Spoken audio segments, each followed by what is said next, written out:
Once again, thanks for tuning in. You're listening to World Combat Sports. This is a BKFC 17 live stream. Definitely I have to pick up on, another combat organization that's steadily rising. You know what I'm saying? They're making a name for themselves. This is their first showing sanctioned bare knuckle fight in Birmingham, Alabama. That's a big deal.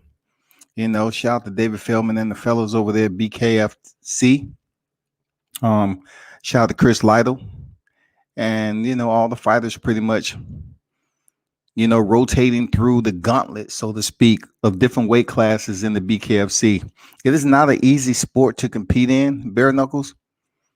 You don't see regular faces or names over here like you see boxing and MMA, because it's still a brutish sport. It's physical, it's raw, and the damage comes quick in a hurry. You're guaranteed to get cut up pretty good with no gloves on.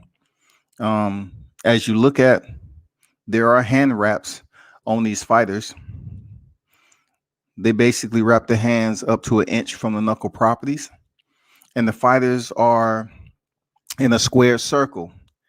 When the referee called them to the front, it's about 2 feet apart on the square, and they said toe the line, and then the referee gives the command, knuckle up. At that point, the fighters engage, period. You know what I'm saying? He said knuckle up is on. So we have Angelini and Rogers on deck right now. Pretty wild fight to start off. A lot of haymakers. You can identify the fighters in their name by the wraps they have on. It's a red and blue format, just like in a lot of areas with boxing and MMA. Red and blue. That's the signature color. So Angelini is in the blue. He's the one that's in the black with the green stripe down the middle. And Rogers is in the black shorts. Rogers, I believe, is the one that's been knocked down first. He receives the first knockdown. These guys are swinging for the fences right now. They're ducking their head and swinging. Shit. All hail to beards and jawlines. These guys are full speed, wide open in the open round. And, for the round system, it's a total of 5 rounds. It's a total of 5 rounds. Man, wow. Angelini is down. He's getting the count.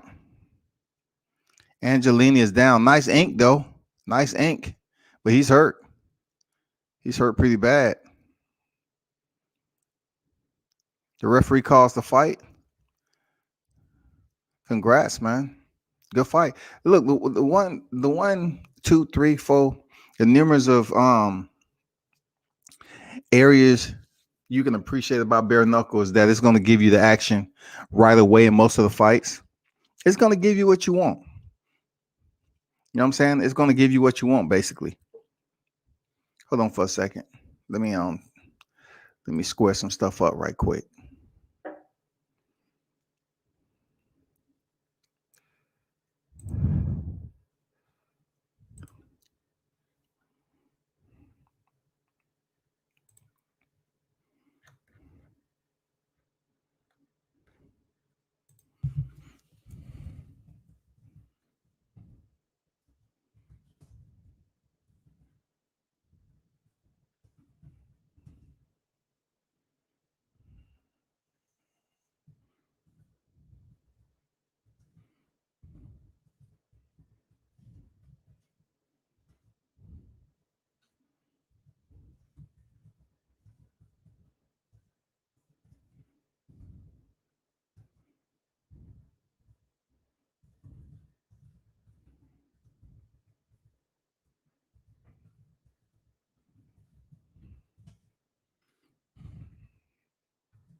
Just had to square some stuff up right quick. But yeah, this is Bare Knuckle Fighting Championship 17, man. It's the first time it's being regulated in Alabama. So combat sports is growing right now, man. um, we see what's going on with mixed martial arts. It's growing tremendously over the last couple of years. Very popular. BKFC, I can say the same. It's becoming very popular to a different type of fan base, so to speak. Not everybody who likes boxing wants to turn in the bare knuckle fighting championship. You know what I'm saying? Not every fan who watches mixed martial arts is tuning in to bare knuckles. It's weird for some reason, because you still get that barroom type of audience who, if you talk to them and ask them about bare knuckles, they're the type of individuals that'll give you feedback like, yeah, we like to see it, get straight down to it. We like to see the blood and the damage, the cuts, and the physicality of it all. But then, you ask them about mixed martial arts, they may not be able to tell you too much about it because it's too technical. You know what I'm saying? Like, they feel like bare knuckles, it's no technical nothing. We're not talking about skill set. We're talking about the thought process for you to be a fan and watch the sport. That technical process, like, what do I appreciate most about bare knuckle fight? Well, they don't. The fighters are without hand wraps. They're in a square ring, a square circle, right? The command to toe the line brings the fighter closer together to start the fight. And then when given the command from the referee to knuckle up, the fighters engage immediately. You can immediately engage and run down your opponent. Whatever you have to do, close down, run down, however you choose. You can actually clinch behind the head and punch with your free hand, which is not allowed in boxing, but it's absolutely allowed in bare knuckle fighting. It's absolutely allowed. So there are certain rules that bare knuckle fighting differs from boxing. But in bare knuckle fighting, the maximum amount of rounds is 5, period. That's the maximum amount of rounds, man, that you're getting, period.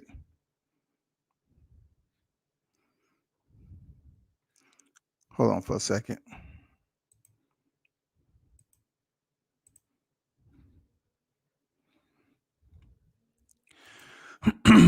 Everything boxing and sports. Shout out to Keon, man. Shout out to Keon in the building. Everything boxing and sports. Check him out. Check out him and Money Brown and anybody else is on there doing big things, man. Talking they boxing. There he go talking that boxing again. He didn't put WCS in the beginning. There he go talking that boxing again. I appreciate the donation, my brother. Appreciate you. Real talk. Salute to you. BKFC is in the building. The main card is on deck. My man Lorenzo Hunt, who I've been to his training camp before, his tryouts or whatever, when it all began for Lorenzo Hunt. You know what I'm saying? I've been to a couple of his fights down there at BKFC. He's one of the more entertaining fighters on the roster. Also, I had to give a shout out to Reggie Barnett. I've seen him fight there too. Reggie Barnett, boxer and also a trainer. He's been in the corner of some of these BKFC dudes. I mean, Reggie's a grinding, tough, tenacious type of fighter. Bare knuckle fighting is made for him. He love it. He's been in some tough fights in this sport. But the growth of bare knuckle fighting, and his fight is up next. Lorenzo Hunt, 6 feet, 73 inches in reach. And his opponent is Josh Dyer, 5'11", 73 inch. And, these are cruiserweights. This is going to be interesting. This is going to be one of the better fights on the card. All right.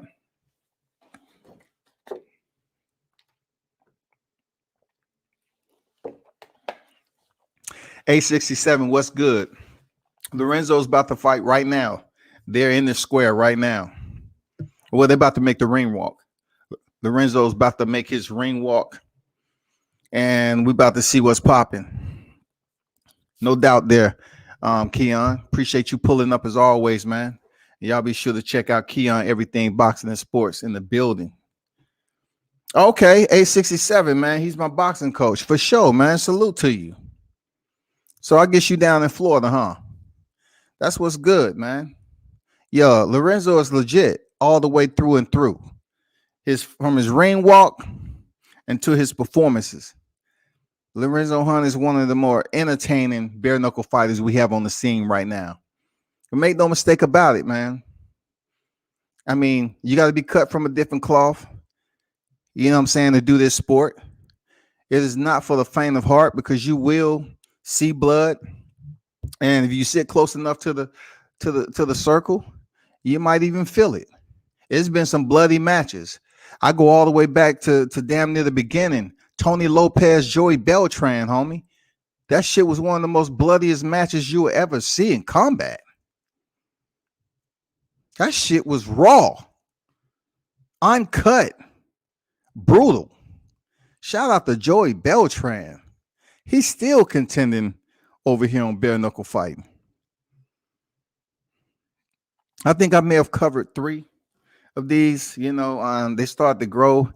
It became a little difficult. I mean, you had the pandemic too or whatever. So, some of these credential regulations kind of changed up a little bit. They only stuck with their primary staff, key staff members and stuff like that. I get it. But Lorenzo Hunt is about to make his ring walk like only Lorenzo Hunt knows how to, with the women and everything else, man. You know what I'm saying? He said, yeah, I'm at Kevin Smith's gym. All right, shout out to Kevin Smith. I know exactly who you're talking about. Shout out to Kevin Smith, man. Cool cat. Matter of fact, shout out to Kevin Smith, but I'm talking about Kevin Brown. I think his name is Kevin Brown, but shout out to Kevin Smith too, man. I think that's the gym, if I'm not mistaken. Was that the gym that they actually did the workout? They worked them out, the open tryouts. Lorenzo comes to the battlegrounds with a cape on. You know what I'm saying? Ready to go in there and get it in.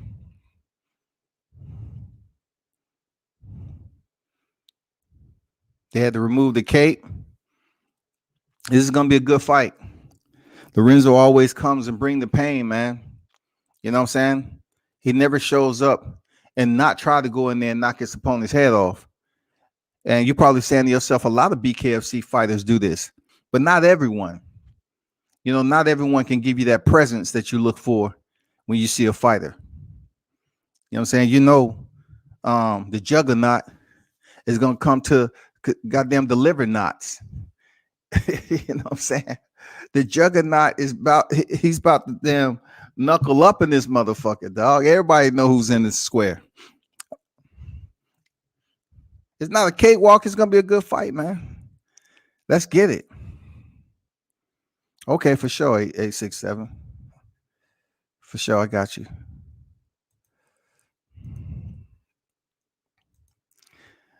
We have the one and only Lorenzo Hunt in there. One of the more exciting fights that they've been speaking on, tonight. This is being shown on Fight. It's a PPV event, live stream, Bare Knuckle Fighting Championship. If you're on here, you can stream on the right-hand corner. I like how they have that set up on the live stream. You can basically, if you are a member, so to speak, of the Bare Knuckle Fighting Championship app, you can pretty much communicate with those who are watching along with you.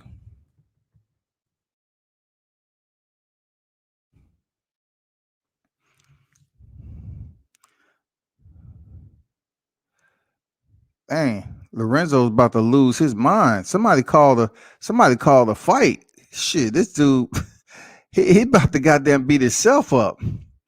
That was an introduction right there. Shit. That was full speed, damn hooks.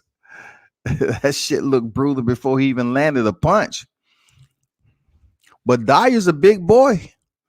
Dyer's a big boy too now. He has on his gladiator trunks, black trunks trimmed in gold. Lorenzo has his usual black with yellow waistband. Lorenzo comes out. The fight starts. Lorenzo open palm. Both fighters somewhat similar. Lorenzo comes in with the 1-2, misses with the left. Dyer's patient. He shook his head like it's only a matter of time. It's only a matter of time. Both fighters filling each other out. A lot of head feints from Lorenzo. Dyer's chin up is in the air. Like, you do that sometime when you're a little bit. Oh, man, Lorenzo lands a right flush on the cheek. It gets Dyer's attention. Dyer's off on the back foot right now. Lorenzo, close distance just a little bit, being patient. Don't rush it. Dyer tried to catch him with the right hook coming in. I like the patience with both fighters, though. They're not sloppy. They're being strategic. It's the first round. Lorenzo comes in with the blitz. Nothing landed. 5 rounds, y'all. 5 rounds. 5 rounds. First round on deck right now. Lorenzo is just outside distance, man, to land that check left. But since, Dyer may be, at this point in time fighting off the back foot, it means absolutely nothing, because if he's trying to counter Lorenzo, which is an aggressive fighter, it may work for him. We never know. But Lorenzo is being patient, man. He made adjustments already. He knows Dyer's just trying to sit there and land that straight right or that right hook.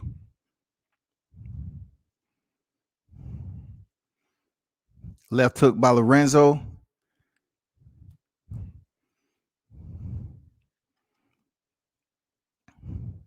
Man, when Dyer leases, Dyer's down hard. Lorenzo catches him with a right hook. Woo, his eyes are open large. He don't know where the fuck he at.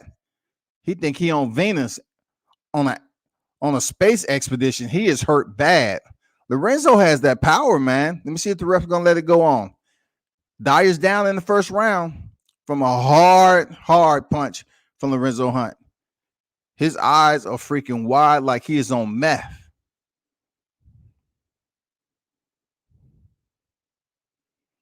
Round 2 is coming up. Lorenzo's dancing in the ring like it's club time.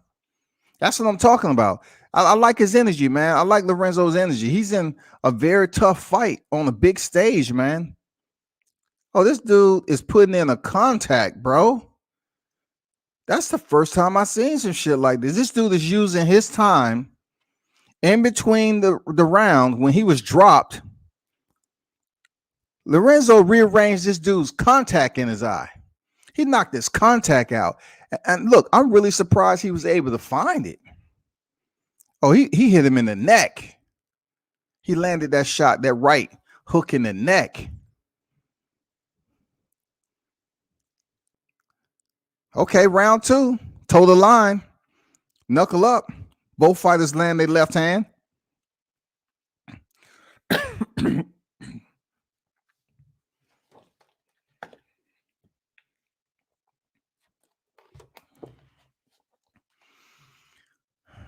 Nice 1-2 on the inside by Lorenzo. Nice circle out by Dyer. I like the way he circled out and reset. He's looking a little bit better in this early part of this second round. Touch jab out there from Dyer. He's looking to land that right hand. He's really doing nothing except probing with that left. You know what I'm saying? As a distraction. And then, it's just like Lomachenko does. Lomachenko, he does that sort of the same. Man, Lorenzo comes in mad. Now Dyer handles it a little bit better. Both fighters exchange on the inside. It is the wild, wild west right now. Both fighters are loading up on their shots. Both fighters are putting everything 150% in each shot right now. Different type of energy in round 2 from both fighters. Not one of these fighters has decided to go to the body yet. No body work. This is bare knuckles. Something about bare knuckles that fighters want to go head hunting. Not all of them, but in this fight right here, no body work.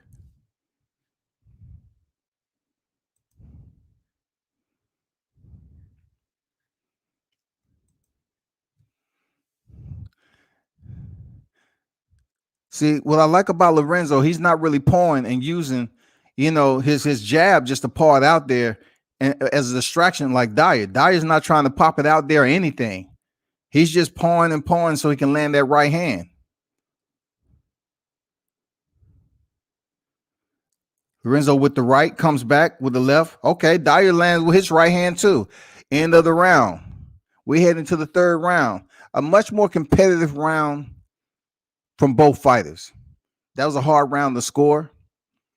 Both fighters are just outside distance with some of those shots.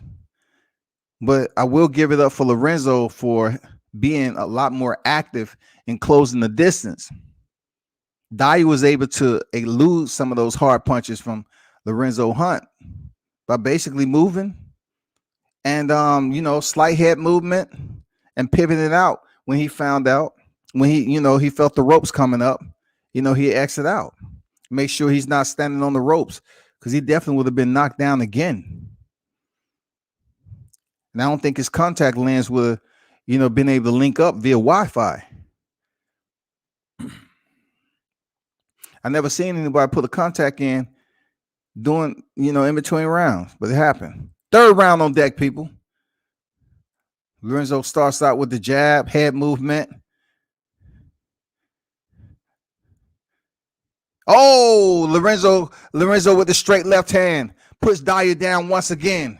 Dyer's up for the count.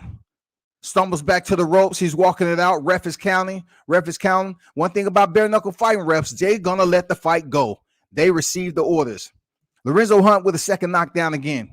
Hunt with a second knockdown. This is the third round. Knockdown in the first, knockdown in the third. Let's get it. Lorenzo, he launches and sends that right hand again.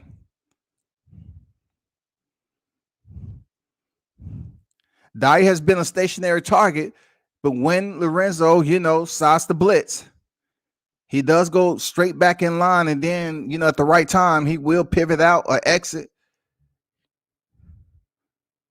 to elude, a lot of damage that he can receive being up against the ropes. But Dyer's just standing, dead center with that chin up, trying to counter.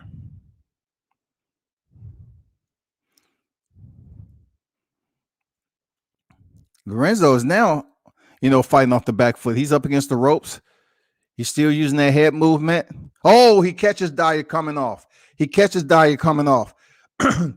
Both fighters exchange heavy shots once again. Dyer's left eye is bothering him again. His contact is not, playing ball. He's up against the ropes. Lorenzo said, "No, we ain't up here to goddamn. This is not American best. We're not doing no eye test over here." You know what I'm saying? This is not American best in here. You wore contacts in here to fight. While I'm punching you in the eye, the referee may stop the fight.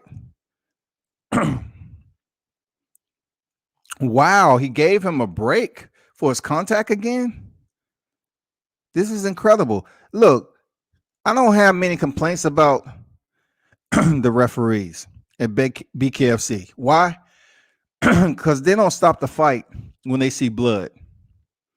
They will stop the fight if you absolutely cannot continue. And the fight is underway again. We're in the third round, people.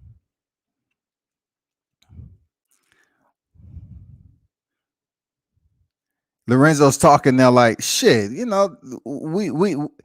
got damn optometrists now. He coming here to get an eye test with my fist, not sitting up here with his contact lenses. We fighters, not optometrists. Lorenzo obviously is winning the fight. He received 2 knockdowns. Knockdowns in bare knuckle fighting aren't really graded like boxing knockdowns, but they are. You know what I'm saying? They do have value.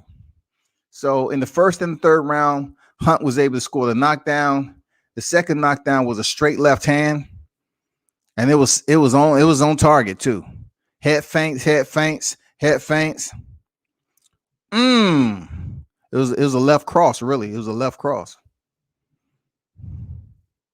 Fourth round underway.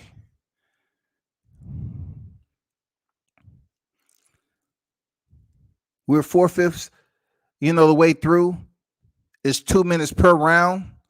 Lorenzo starts off strong, pushes Dyer back to the ropes, landed a shot. Dyer responds. Both fighters are unleashing those overhand rights with bad intentions. Hunt backs it up, resets. Dyer's going back to what he did in the second round. He's just pawing with the jab. Very little head movement. He's trying to counter Lorenzo. Good job, Lorenzo, changing levels with your head, not standing so tall when you are close up against the ropes. Oh, another right hand land. Dyer takes it pretty decent this time in the left eye. Him and his contact lens, they communicating pretty good right now.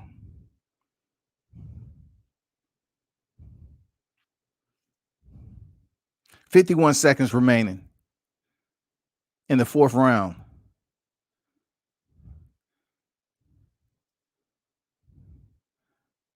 Lorenzo comes in with the 1-2.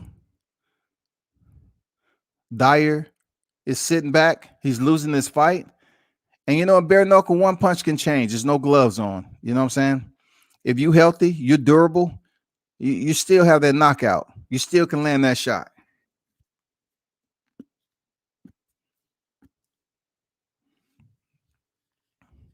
He thought about it, pulled it.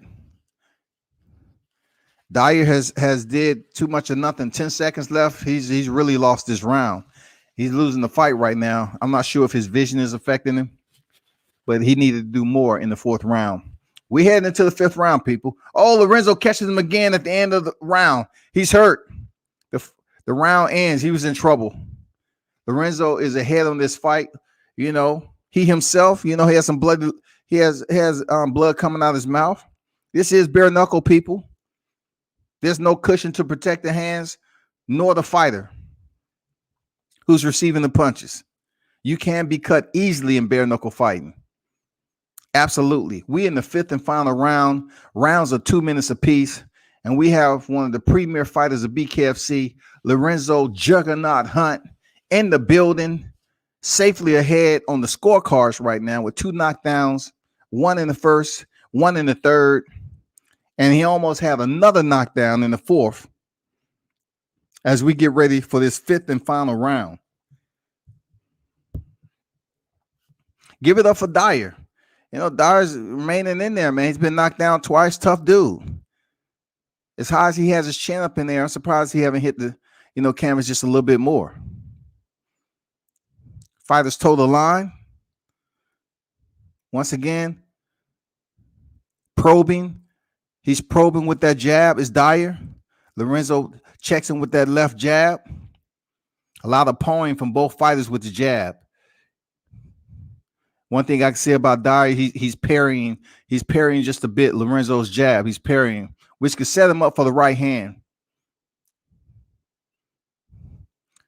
Man, Lorenzo is having. Oh, he stiffs him again with a left. Dyer's hurt. He's covering up. High guard from Dyer. He's down. Dyer's down again. Gets immediately back up. He's bleeding. He's bleeding badly. We used to seeing this in bare knuckle. He continues. Tough dude. He continues. I'm not sure. Let me see what's going on. He talking about his eyes and shit. Referee calls the fight. Lorenzo with another win. Lorenzo Juggernaut Hunt with another win, people. It's amazing. Lorenzo has basically, grew tremendously in this organization. Seriously, he's grew big time. Lorenzo post-fight celebration. Only Lorenzo know how to do. You know what I'm saying? And he's not in his hometown this time. Lorenzo is in Alabama. So he's reaching out to a new fan base too. outside of Florida, because most of bare knuckle fighting was in Florida. They started off in Cheyenne, Wyoming. And, that was the first sanctioning. And then Florida accepted. They sanctioned them down in Florida. They had several fights down there. So as BKFC continued to grow, now it's over here in Alabama, Birmingham, Alabama, the first sanctioned bare knuckle fight in Alabama, period.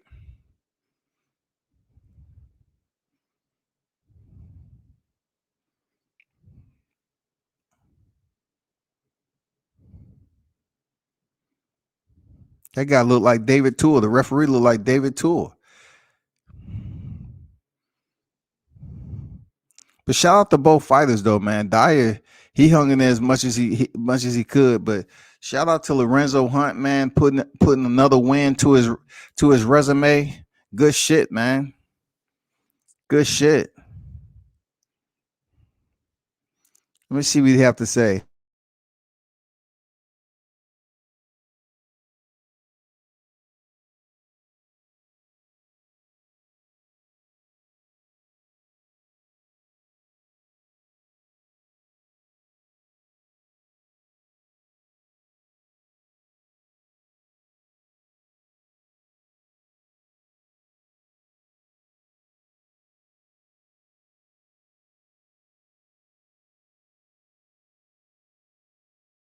Lorenzo Hunt landed 43 thrown 82.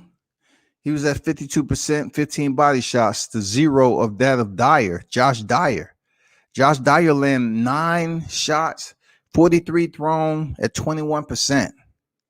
Lorenzo Hunt, like I said before, one of the premier fighters on BKFC, man. Give it up for Lorenzo Juggernaut Hunt, doing the damn thing, putting away another victory.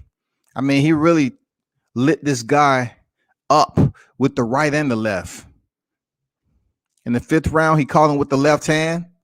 And then, Lorenzo, he went to the uppercuts. He landed some uppercuts, man. He's a savage when he's on the inside. When the kill is there, when the prey is wounded, he goes in there and definitely try to finish the job the most brutal way possible. That's through straight destruction, dog. Let me see who this guy is. Who is this guy right here?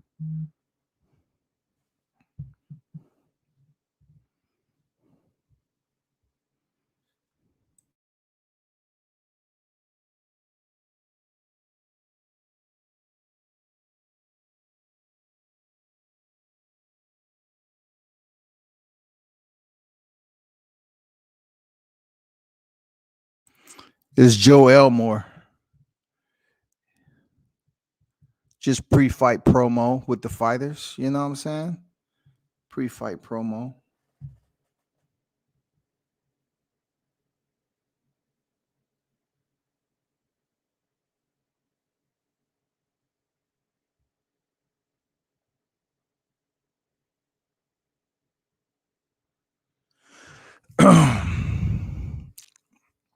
So it's a huge fight card. BKFC, BKFC 18, man. It's gonna be a big card again. You have Joy Beltran. He's in there with Shoemaker. Let me pull up that card right quick.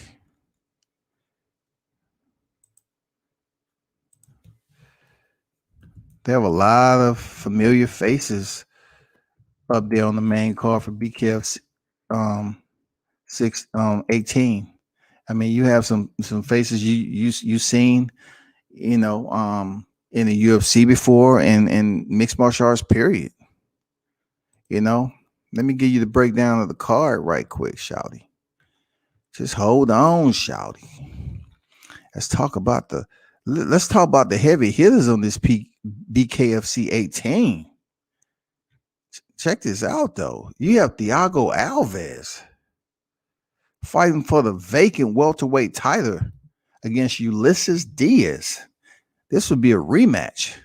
And the man himself, the same man that had wars with Justin Gaethje when they was in World Series of Fighting, Luis Palomino, he's going for a second offense when he welcomes challenger Tyler Goodjohn.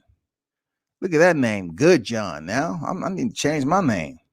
The co-headliner will see former Bellator champion and UFC fighter Hector Lombard take on former UFC contender Joe Riggs for vacant middleweight title. So we have two title fights in the main card already. And then in the main event, we have the man himself, man. Joey Beltran needs no introduction. Looks to make his second title defense when he clashed with Sam Shoemaker. That shit gonna be on point, dog. That shit's gonna be on point. You have 3 championship fights. They trying to emulate the UFC, their format. The UFC has 3 championships on their card. They try to pack it down heavy and have people contend for the belts. Of course, every PPV cannot be a 3 championship fight card. People might think that the UFC trying to make the best fight the best. If they do that, you might have more boxing fans turning over to mixed martial arts to say, "Hey, I need to watch the UFC, Bellator, PFL." While we in between break, though, let me tell you something. In the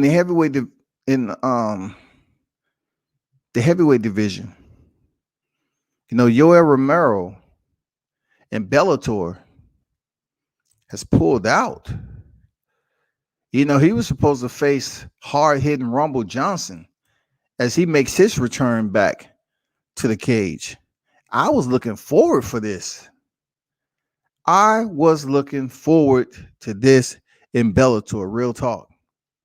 And somehow, some way, man, for medical reasons, Yoel Romero pulled out of the fight, man, which is just bad. It takes me back to when John Jones had to pull out the fight against Rumble Johnson because of his incident outside of the cage. Rumble Johnson, yes, he did go in there against, DC.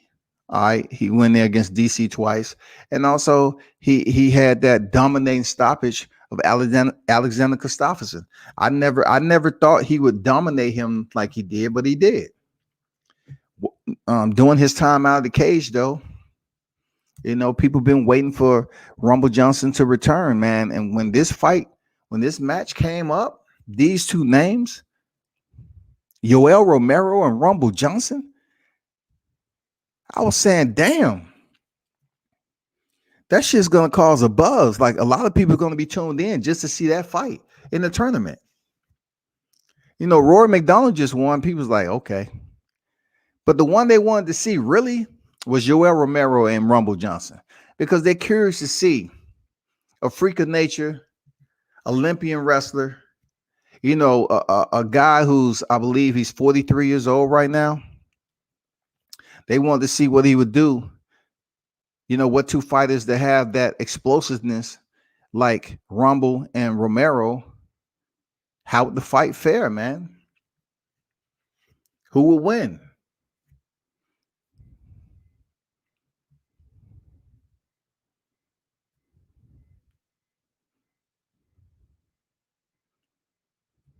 It's crazy, man. I'm curious to know what happened. Anybody know? Drop it in the comment section. Let me get to some of these comments. Sir Ken in the building. Salute to you, my brother. Always. World Combat Sports. Salute to the wrenches. And salute to the chats. Smash the like button. Appreciate you.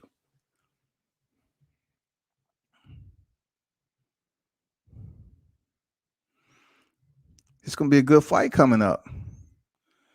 And if you don't know, David Feldman used to be a boxer too.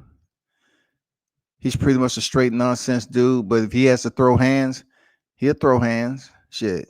David Feldman is not Dana White. Shit, he did used to fight. So the next fight on deck is Marcel Stamps against Mike Richmond. 6'3" to 5'9". Middleweights in the building. I've seen Mike Richmond fight before. Haven't seen Marcel Stamps.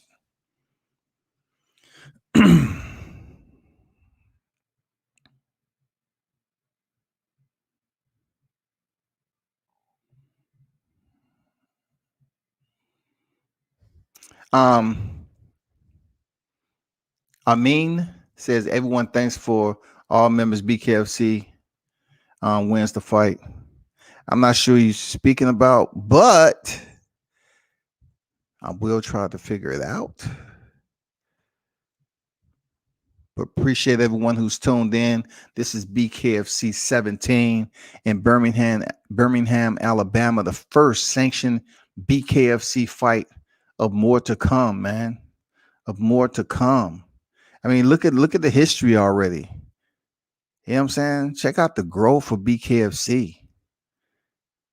Starting off in Wyoming. Even while the UFC was already established, the UFC went through similar things where you had people just frowning upon it. And you know, yeah, when it first started off, it wasn't no gloves. Okay. They went through their process when they didn't have no freaking weight classes.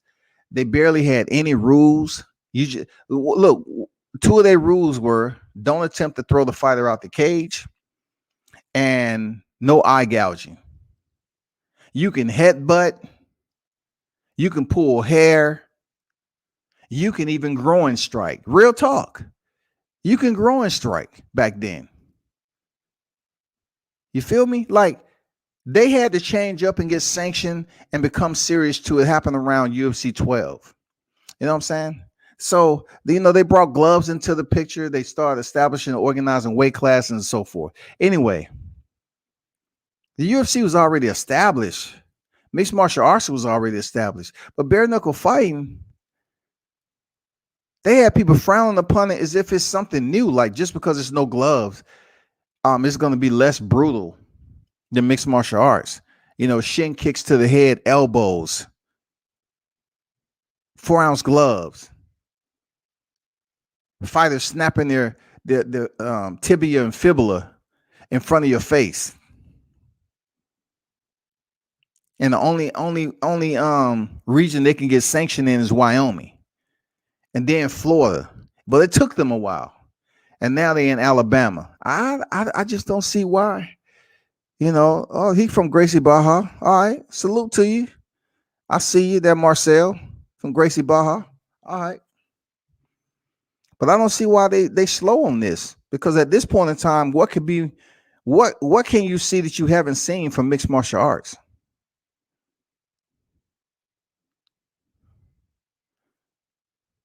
They're wearing shoes, trunks, no kicks allowed.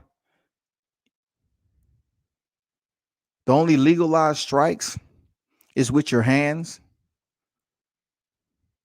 from the belt line up. And also, in addition to that, you can clinch behind the head and strike with your free hand, whatever hand that may be. The knuckles of both fighters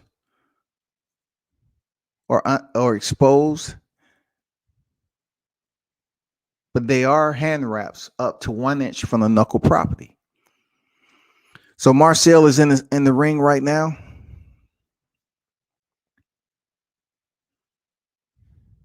Both fighters in the square circle.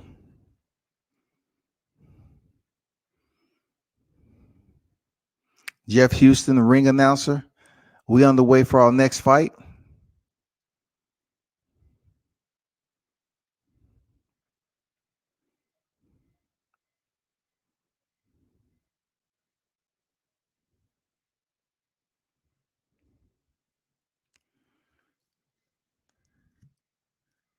Richmond doesn't look as tough as he does, you know, just with that little mustache and everything. But dude is tough, though. Richmond is tough. He's even twisting his mustache, you know, before the fight. Jesus Christ.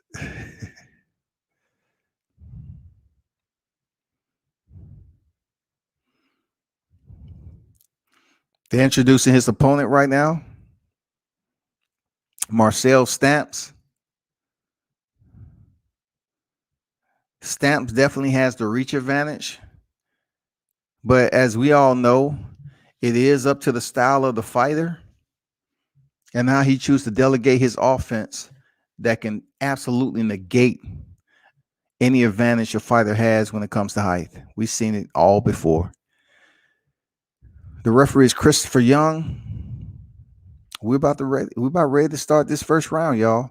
2 minutes per round, a total of 5 rounds per fight.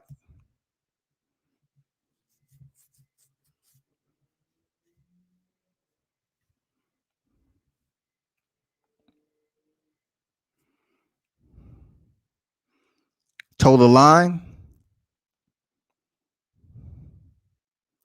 Stamps and Richmond. There it is. I like Richmond's stance already. I like Richmond's low stance already. Man, Marcel Stamps is high. Man, he's straight up and down. He's tall, but he's standing. He's standing open too. Let me see if Richmond's going to have to, take advantage. Oh, he called him with a right hand already. Oh, he's down. Just like I said, he's down.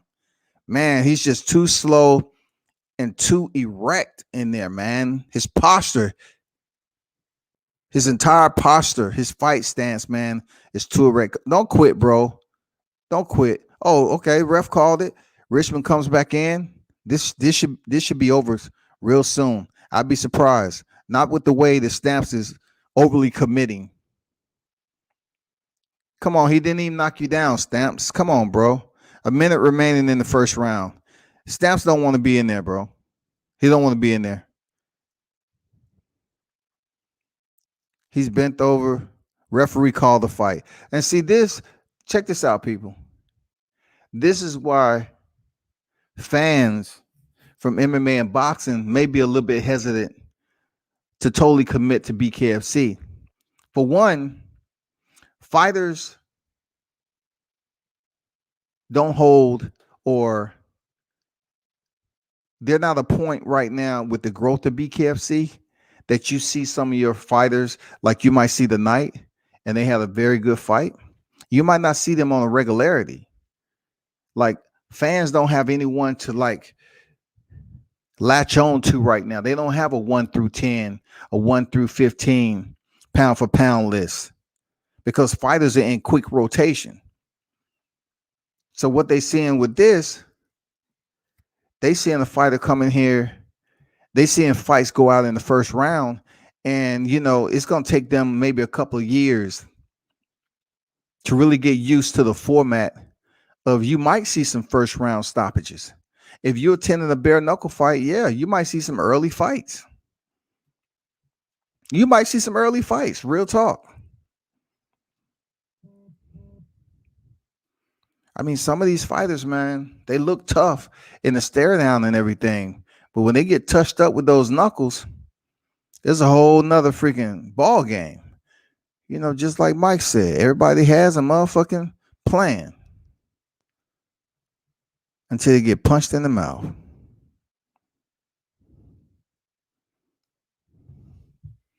I told y'all, Richmond, he looks soft, but he can fight. I like his fight stance. Low sense of gravity, very, very alert, patient, and he's accurate. He doesn't waste too much time, overly committing on hard power punches. He pretty much boxes. This bare knuckle fighting, but yeah, you can go in there and box too. You know what I'm saying? But Stamps, man, Stamps got touched up the first time with that right hand. And he really, aborted mission from then on. He got touched up slightly, not even with anything hard the second time. And he pulled an Amir Khan. He just said, you know what? I'm about to cash my check. This bare knuckles is a little bit tougher than I thought. And I don't think we're going to see Stamps back anytime soon. Real talk. I don't think we're going to see Stamps back anytime soon, people. Salute to Richmond. Solid win. Y'all keep an eye out for Mike Richmond. He's a sleeper. Middleweight fighter. He's a sleeper. There goes Scott Burton. He is the ones that basically hand make, in his shop or wherever he does this warehouse, those medals that you see, and also, those championship belts. Scott Burton, he's the one that pretty much handles all that.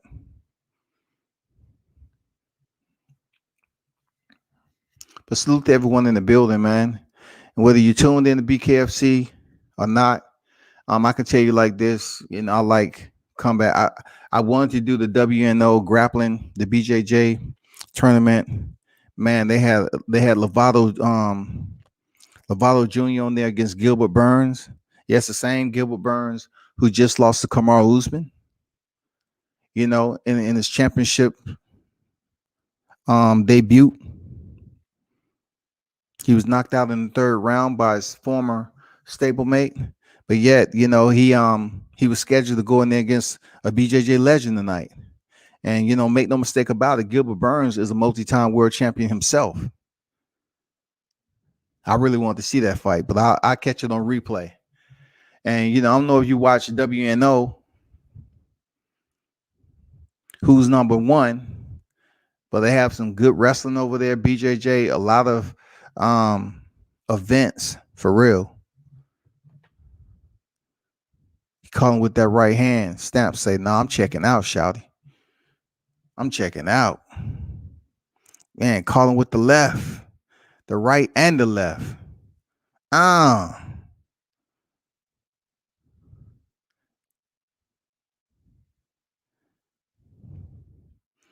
Stamps looked like he never fought on this level at all. Like, man, he just looked like he wasn't ready.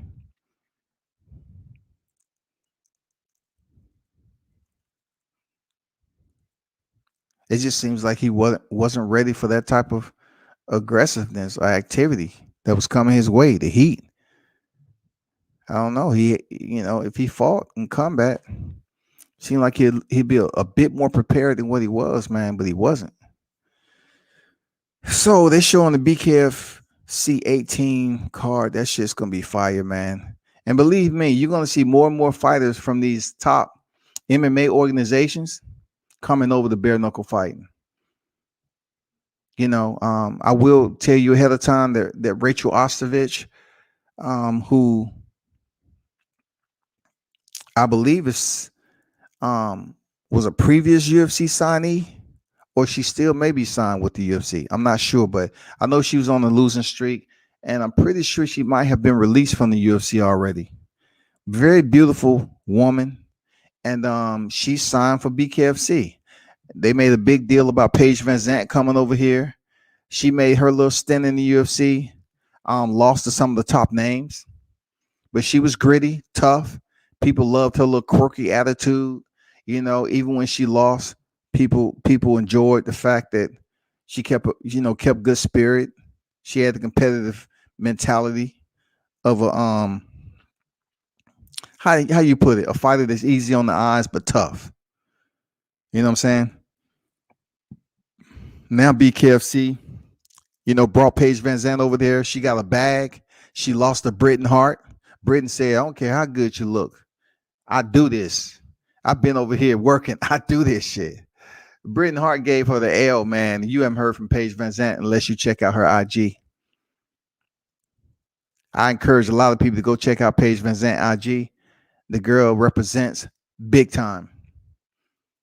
So now Rachel Ostervich is the next pretty face to check in to the BKFC. I'm not saying she can't fight. I'm just saying she's on IG more than Paige Van Zandt. You know what I'm saying? She's on IG more than Paige Van Zandt, dog. I don't know who are they gonna match her up with. Britain Hart. Britain will destroy her. Who they gonna match her up with? I'm just curious. Christine Ferrer, I'm not sure what's going on with her, but she has a win over, Rachel Ostervich in mixed martial arts. She does. She has a win over her. She beat her down pretty good. The next fight is on deck, man. We got the big boys on deck. We have the big boys on deck for sure. Don't go get if you don't have your popcorns, no need to go get it. I don't think this fight's gonna last too long.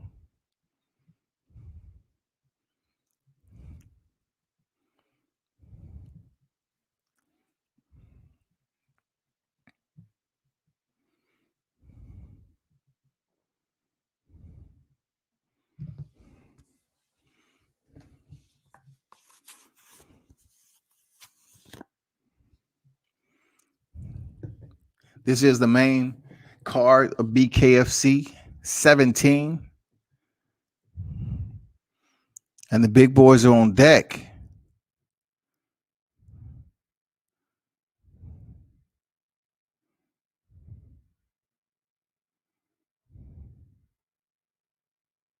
Frank Tate is making his ring walk. Frank Tate.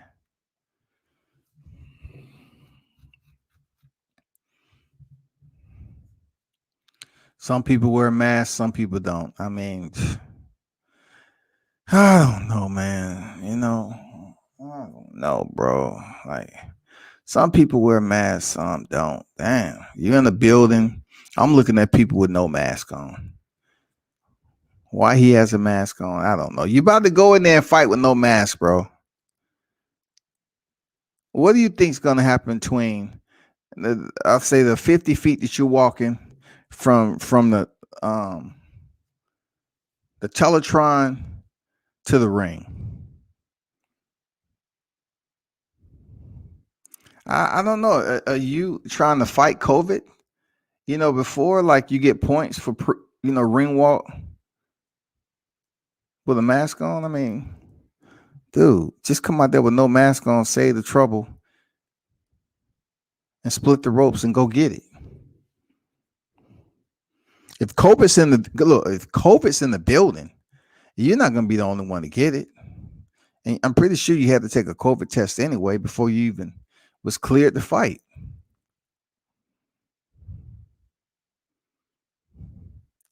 Frank Tate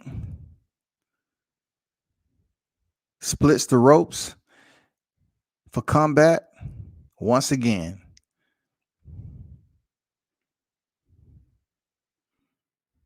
This should be interesting. I wouldn't blink. Salute to everyone in the building, the millions in attendance. I appreciate you. World Combat Sports.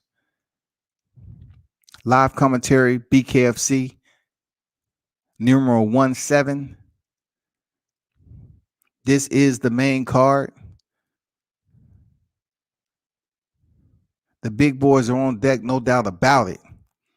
Somebody is losing consciousness really soon. Period. It's no ifs, ands, or buts. Someone is about to feel different. These are heavyweights. No protective covering over their knuckles. They are wearing wrist wraps to cover the lower extremity of their palm of the hand, leaving the knuckles exposed. The fighters are fighting 5 rounds, 2 minutes apiece. And once the referee called them to the center, he will tell them to toe the line, and then the command will be given, knuckle up. At that time, there's no waiting around. Knuckle up, boom, you gone, you out, you in, engage.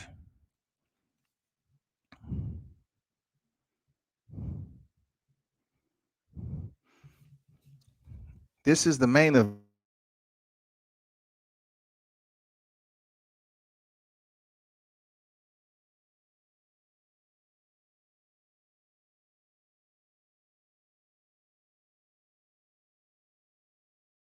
Josh Byrne comes in at a cool 257 pounds. A cool 257 pounds. It's a big dude. He look like he's ready for some bare knuckle fighting.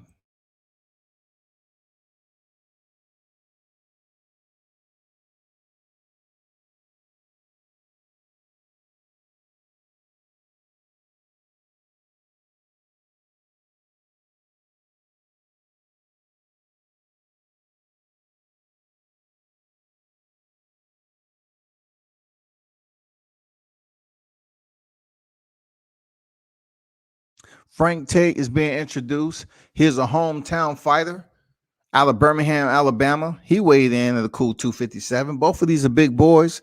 Frank Tate with the slight height advantage, but goddamn it, it don't fucking matter. It's about to go down.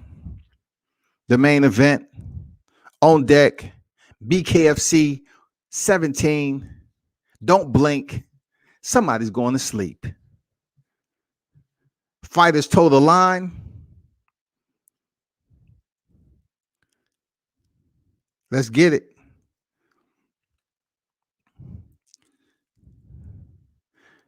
Frank Tate comes in. Wow.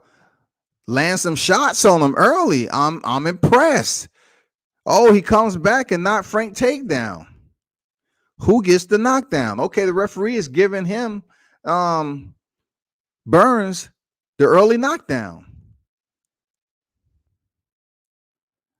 Dang. Okay. Tate gets the early knockdown of Burns. The much longer range of a fighter. The fighters clinch.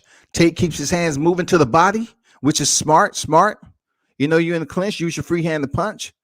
Fighters separate. Frank Tate with a step in left hook misses. Fighter clinches again. These are big boys. So this clinch work is going to be, you know, a little bit tiring too. Frank Tate is stepping in with some laser right hands right now. Body shots from both fighters in the clinch. Burns just looked at his right hand. He might have heard it already. You never know. But good fighting so far, you know, from Frank Tate, you know, trying to land those straight shots down the middle. I like how he's lining his opponent up early. 35 seconds remaining in the first round. It's a lot of clinching going on from both fighters. These are big boys, though. Nice step in straight left by Burns. Burns muscle, you know, Frank Tate try to toss him off. You know what I'm saying? Create some space, rough him up a little bit. Referee needs to get in there, and they just holding on each other.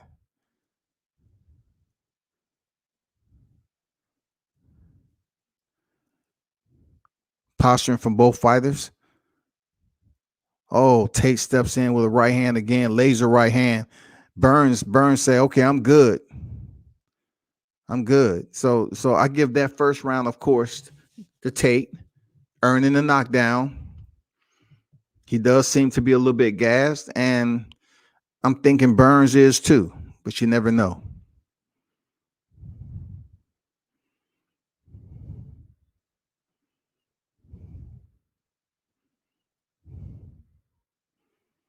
But I like the straight entry. I like the straight right hand, how he lines his opponent up coming in. He's not just throwing overhand, you know, nothing. When he steps in with the jab, you know, he's coming in straight with it. He sends the right hand, he's straight with it. I'm not sure if Burns is a little taken back that Tate would be this accurate early on.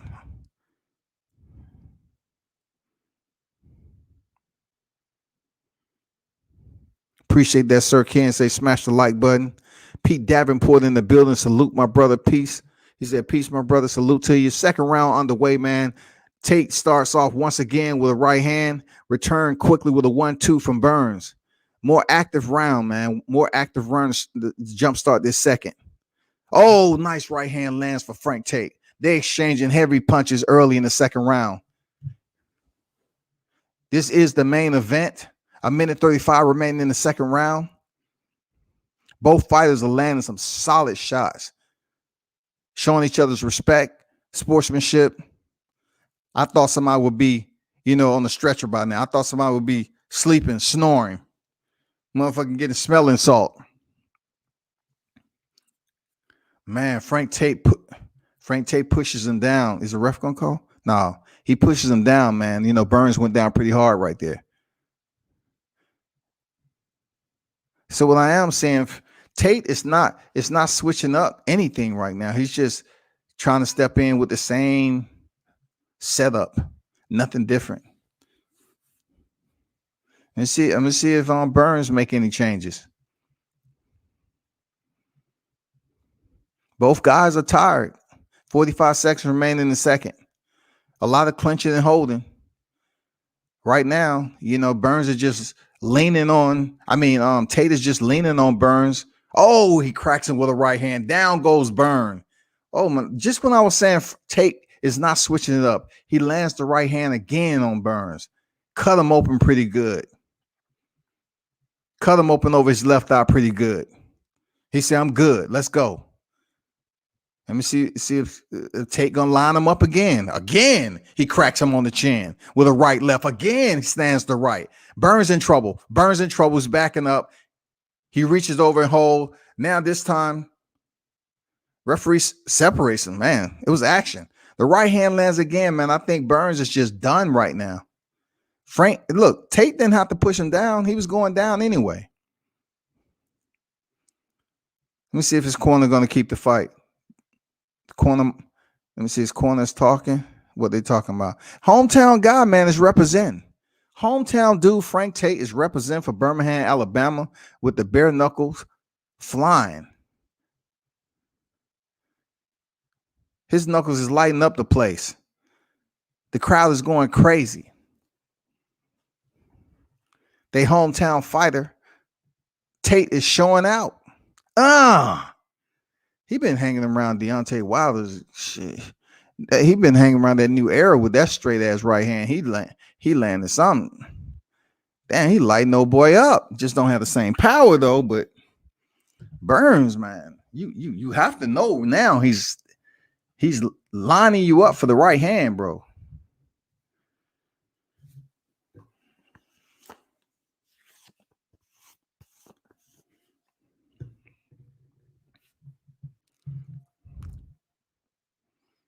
Third round. Oh, he comes out with another right hand. Burns stumbles back. Oh, down goes Burns again. I'm not sure if he's going to make the count this time. He gets back up slowly. He's on one knee. Burns is thinking. Should I continue to get this beaten? He stands up, tough dude. Right eye swelling up. He's bleeding. Tate comes back in to finish the job. The fighters clinch with 1:25 remaining in the third round. Okay, I see you, Tate. That left hook, that check left hook.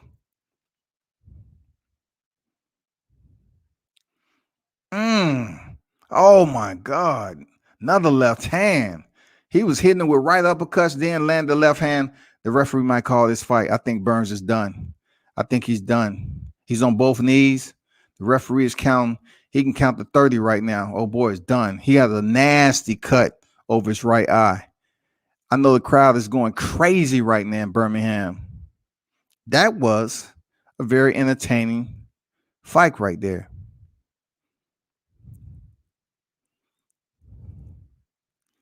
Give it up for both fighters. Damn, Burns has a nasty cut. That's going to take some stitches. These were guys fighting at 257 pounds, y'all. If that's what their weight truly was when they stepped through the ropes. But damn good fight, man. Congrats to freaking Frank Tate.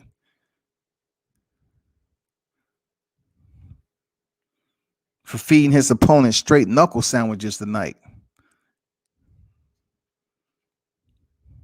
Knuckle sandwich, no gravy. No gravy on them motherfucking sandwiches. Nothing but gristle. Shit. The referee said, nah, it's over, buddy. Frank Tate with the win.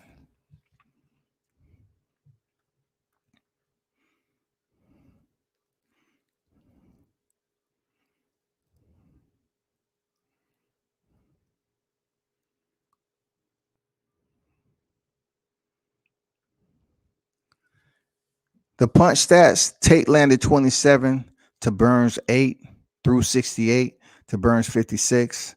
And you know, it was 2 body shots from Frank Tate. He sits at 40%. His opponent, Josh Burns, much lower at 14%. But Frank Tate pulls out the victory.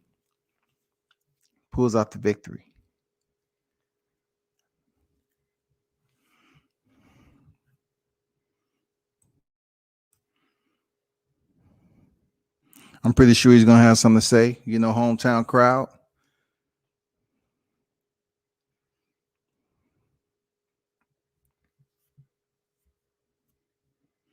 Bare knuckle fight, man. Yeah, you can be a big guy all you want, but God damn it, it's all about how you place your punches too. You know what I'm saying? You definitely have to punch smart. A lot of fighters headhunt because there's no gloves on their hand, but also you can break your hand too. You have to remain durable in this sport.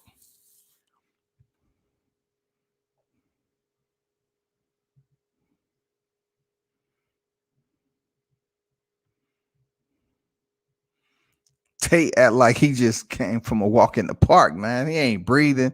I mean, he seemed pretty calm. Shit, that was a big fight. I'm talking about big as in the size of the fighters, heavyweights up in there, man. Let me see what he has to say though, post fight. I know they're gonna interview him. He haven't came over there yet. I know his trainer's been in his ear. I'll be like, dude, let me calm down. I'm sweating. My pulse is still up. Temperature. Let me see what he has to say right now.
So Frank Tate addressed the hometown crowd. He say, "You my family.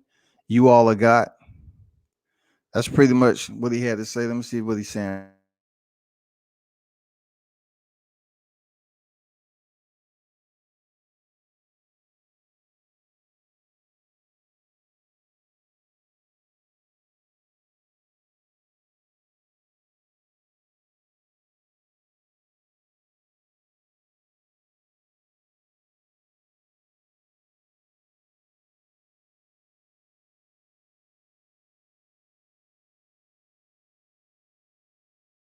So Frank Tate recorded 4 knockdowns. Hometown fighter, Birmingham, Alabama.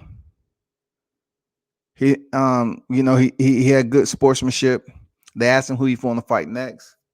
He took the fight on short notice, so he really didn't call out anybody. But he did take the fight on short notice. He went in and got the win. You know what I'm saying? And on to the next. I'm pretty sure Tate will be back. There's no reason for him not to. There go Chris Lytle and David Feldman and Sean Willock. Chris Lytle, did bare knuckle fighting before it was sanctioned. He fought bare knuckle, I believe, over in Japan, I believe. Chris Lytle was a UFC fighter. He's been all over, man. Well decorated.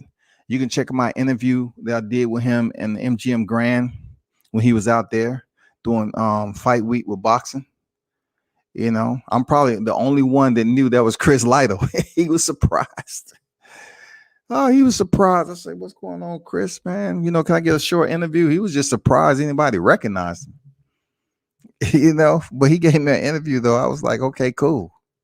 But yeah, he's one of the primary commentators because he's been a part of the sport, mixed martial arts, and bare knuckle fighting. So, Chris Lytle, bad dude, man. You did have Antonio Tarver. They used to be a part of bare knuckle fighting.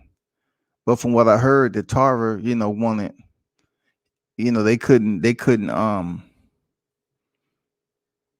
satisfy his pay or whatever. So Antonio Tarver started off with the bare knuckle program, but he quickly parted ways with them. You know what I'm saying? Do the pay and everything else. So you know how that goes. But Chris Lytle seems to be selling in pretty good, to this bare knuckle fighting commentator position.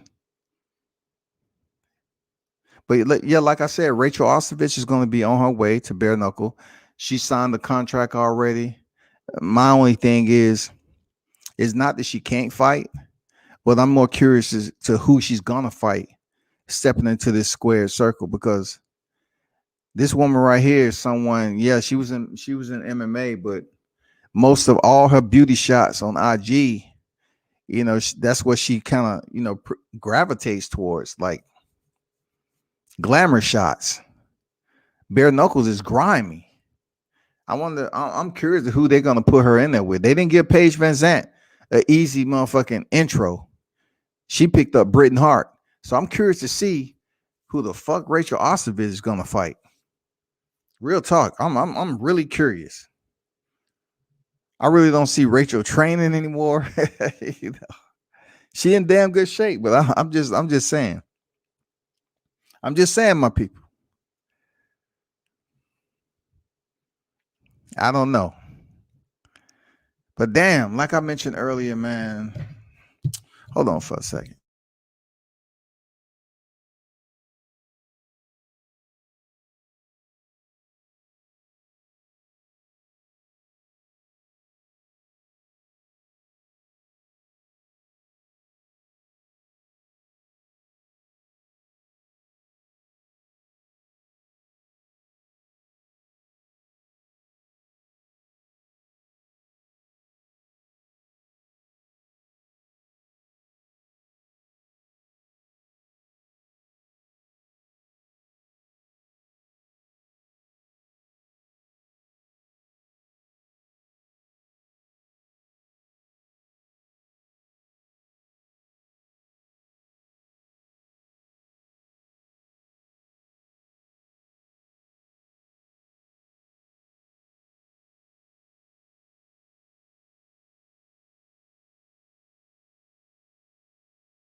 Yeah, we back. So let me see what they're talking about.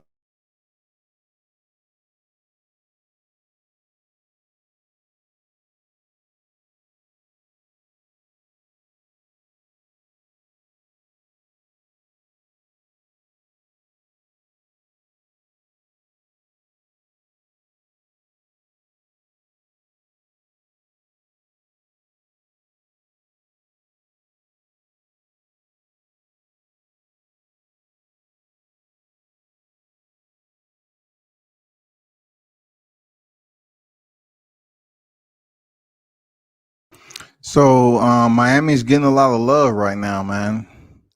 The next card is gonna be in Miami. It's gonna be crazy, sick, stupid, dumb.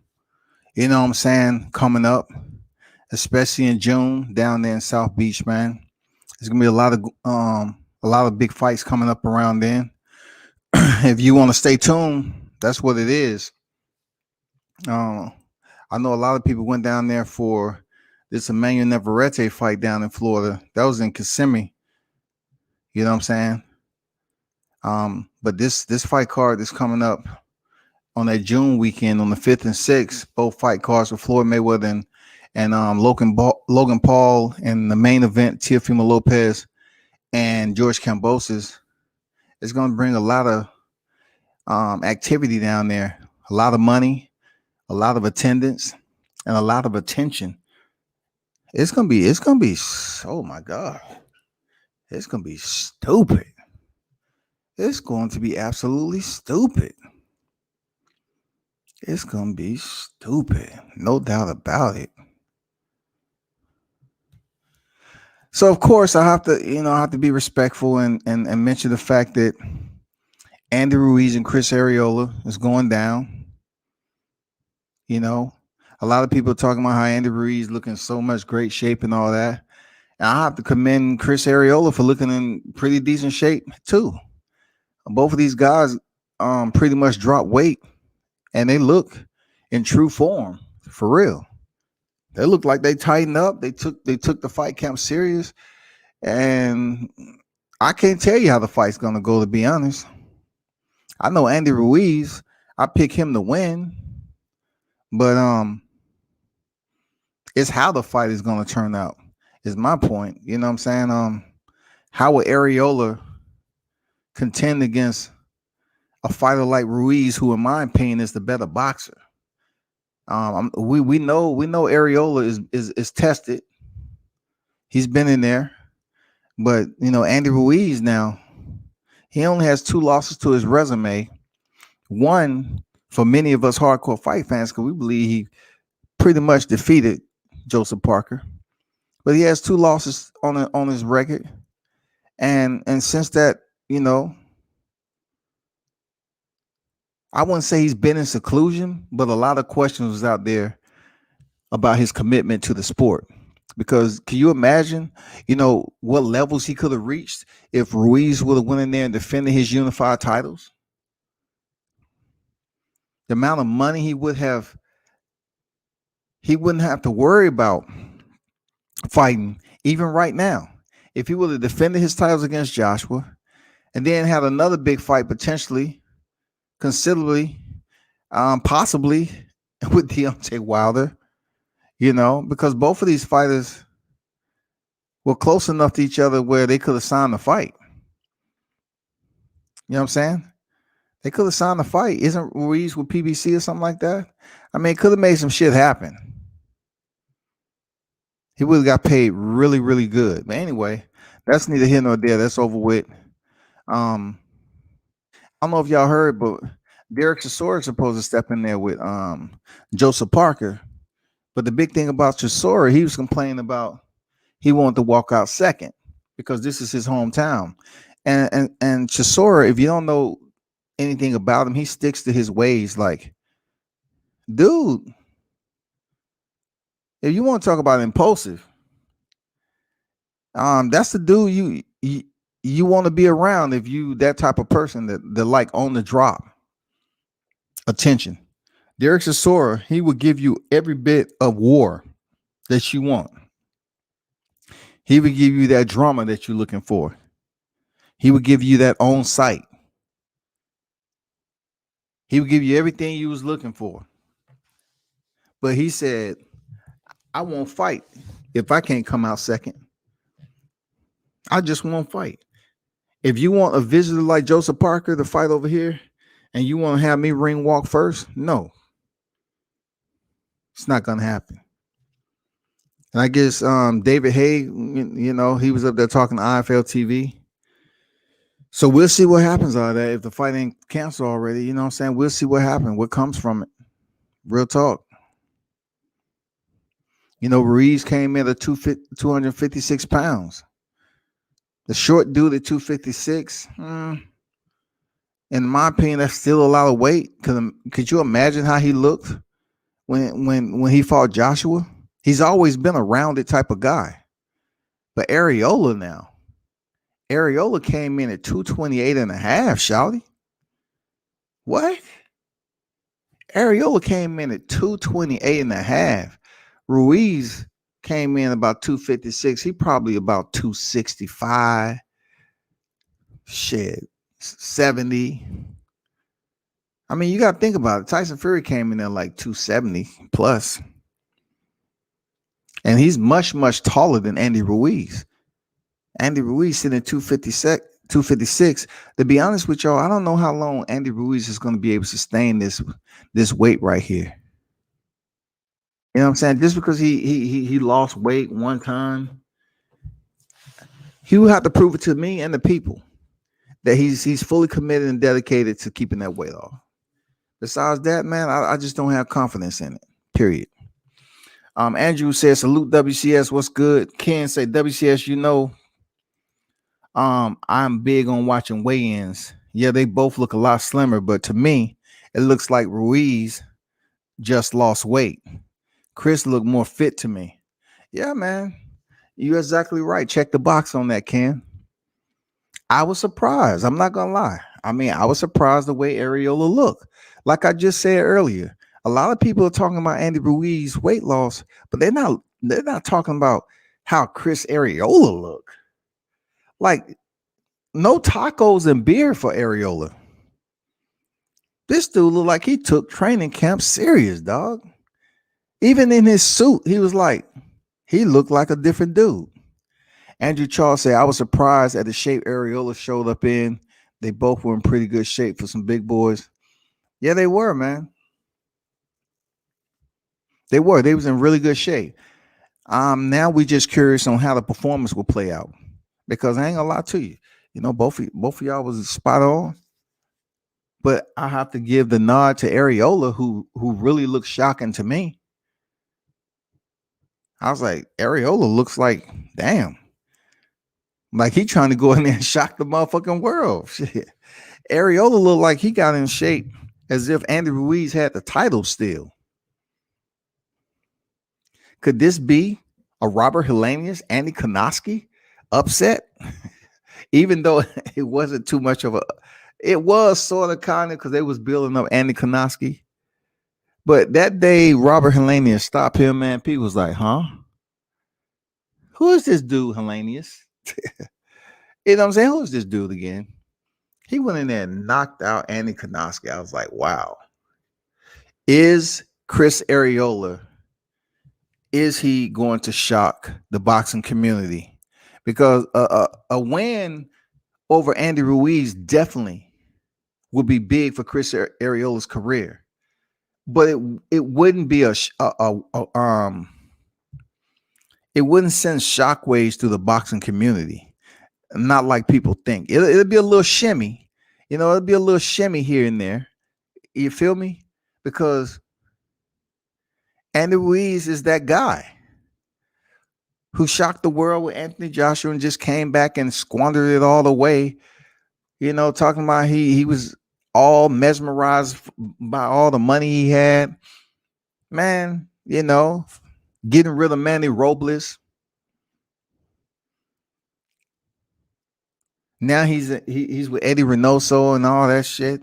You know, somebody who got him to the top of the pinnacle. You know what I'm saying? I'm like, what are we talking about? Andy Ruiz has more to prove than anything. It's not like he went in there against Anthony Joshua and was knocked out. It's the fact he came in there seriously deconditioned, on the side of obesity, slow, then and you know couldn't really let his hands go like the first fight. So the fight fans, man, yeah, they was disappointed, bro. It was disappointing, Andy Ruiz. But give it up to Areola for staying away from Taco Tuesdays and the beer. You look in great shape, dog. You look in great shape. Not too many people talking about Chris Eubanks and Marcus Morrison, except they saying that Chris Eubanks Jr. is going to do him dirty. You know, I seen Eubanks spar. I think I told people that when I was down at Roy Jones Jr. place. I wasn't able to get any type of video footage because Eubanks saw that I was the only one with the camera in there. He shut that shit down. And being that he paid Roy Jones to train him, you know, Roy Jones is going to follow, you know, protocol. I couldn't record, nor could I take pictures. But I understand gym protocol, though. You know, some people want you to record, allow you to record some things, and a lot of people don't. I'm not mad, but I can tell you this: Chris Eubanks sparring session, shit, shit. He was giving people problems up in that motherfucker, dog. Eubanks is talented as shit. For real, he's talented, man. But he was giving his sparring partners fits. Look, he was putting on some exciting combination sets in there. One of his opponents, he probably landed like 5 uppercuts repeatedly in recession, and had his sparring partner looking like a bobblehead with gloves on. And even his sparring partner's like, damn, you know, like, damn, he just put me on the highlight reel. But I guess he didn't know I wasn't recording though, because I couldn't record. But he had a damn good sparring session with several cats. You know what I'm saying? But anyway, moving on past that, I wanted to get y'all take on, you know, this thumbnail right here. Has anybody, you know, somebody, just let me know. I know a lot of people just don't want to, you know, hear it or talk about it, but any word on that yet? Pete Davenport say, hey, the fix is in. He will not lose. Ruiz got some years left and Areola on the way out. Okay. All right. I got you. So the fix is the age? What do you mean? I mean, just curious. What fix? Because Areola is 40? They knew he was 40 when he signed the contract. Shit, we knew Chris Areola was old a long time ago. 38 wins, 6 losses, 33 by way of knockout. You know, he had his ebbs and flows. You know, lost to Deontay Wilder in 2016, 1 fight in 2018, 2 fights in 2019.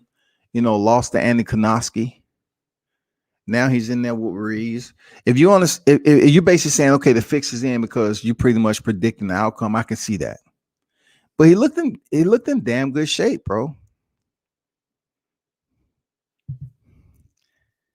Is Chris Areola talented enough at this age, durable, and still have, you know, some tread on the hands to defeat a 31-year-old and look in the best condition of his professional career out there with Eddie Reynoso? Is it possible for Chris Areola to have the equalizer going into this fight against Andy Ruiz? Is it possible with a dude who has pretty decent power, man? You know, Andy Ruiz is sitting at like 62% knockout power.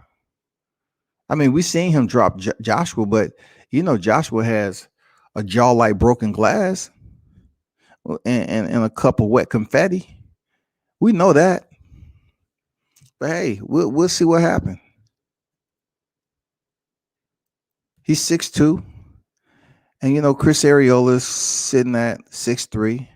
You know, that not that much of a difference, but we can't forget Chris Areola's alias is Nightmare. Will he be a nightmare for Andy Ruiz in this fight? Will he be a nightmare, y'all?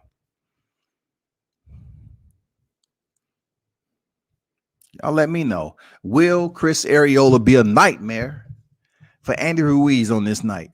Will he? I got no comments on my thumbnail. So that tells me y'all are either one, don't care, or you all are exhausted and don't have any word on, you know, the Anthony Joshua Tyson Fury fight. You know what I'm saying? Moving on though, you know, longer is better when it comes to the duration of this arbitration And I'm pretty sure word will be coming out sometime soon. I hope. On this, a lot of people are speculating step aside money. A lot of people are speculating that it'll be a trilogy between Deontay Wilder and Tyson Fury. That's just a lot of speculation, but you already know what I want. I really want, the champ to be able to return and fight for his belt once again. Square the two fights before that. It is what it is, but we'll never forget what we know. So if they can come up out of that motherfucker, a trilogy, it'll do good numbers. It'll be one of the biggest heavyweight fights in history. With all the controversy and everything behind it, man, everybody's gonna be trying to attend that shit. They cheated us. Look, they cheated us on the rematch for attendance because they invited a lot of UK fans, to kind of warm the crowd and be the primary ones chilling and shit.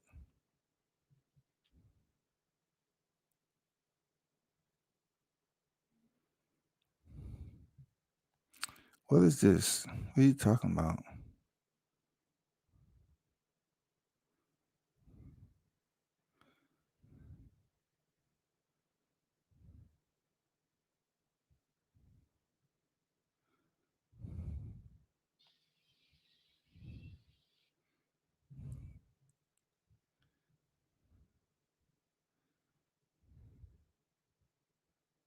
Oh, okay.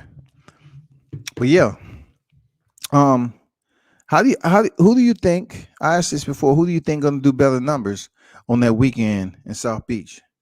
Does Floyd have what it takes to compete with the young Lions?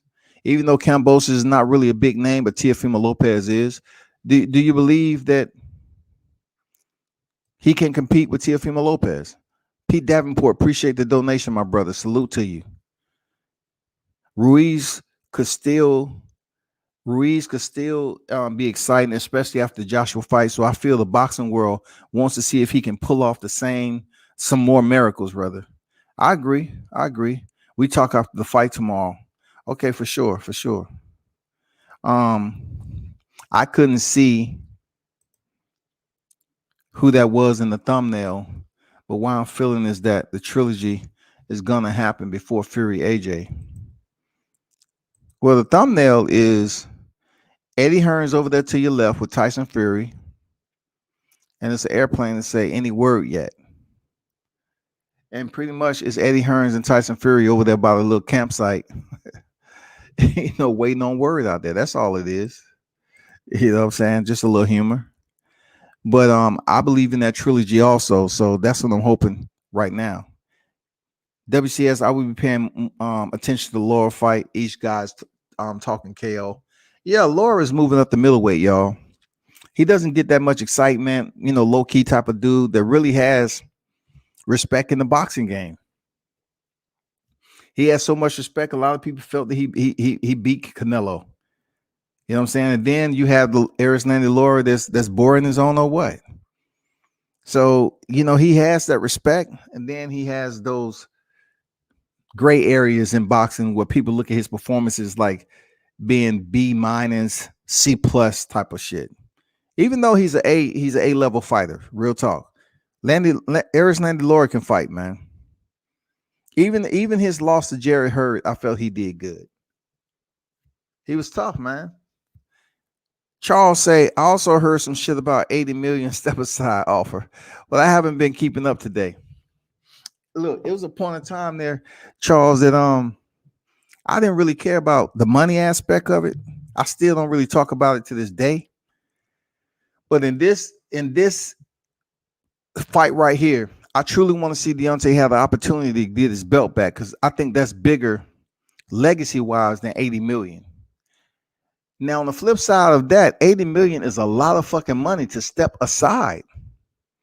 Even with 80 million step aside, you definitely want contractual obligations signed and delivered for Team Wilder. I'm just speaking hypothetically. People don't jump and run and do all this. I'm just speaking from a media standpoint. $80 million is a lot of fucking money. But if I had to speak and give my best assessment or opinionated observation on what would be better for Deontay Wilder. Not speaking for the team or anything, but I'm just saying, if I was just providing a response to what I would think would be better for him long term, being that how personal this fight is, I truly don't see him taking it if it was 80 million. Because deep down inside, personally, as a man who experienced what he experienced in the ring, he want to go in there and fight. He want to be able to fight for his title. You can't be mad at the man for having heart and standing up for what he knows is right. You know what I'm saying? Standing on his square and then say, okay, I'm gonna bow out. I'm gonna take 80 million. It's all about the money. If it was all about the money, he would have did some things different long time ago. But I truly believe he wants that retribution.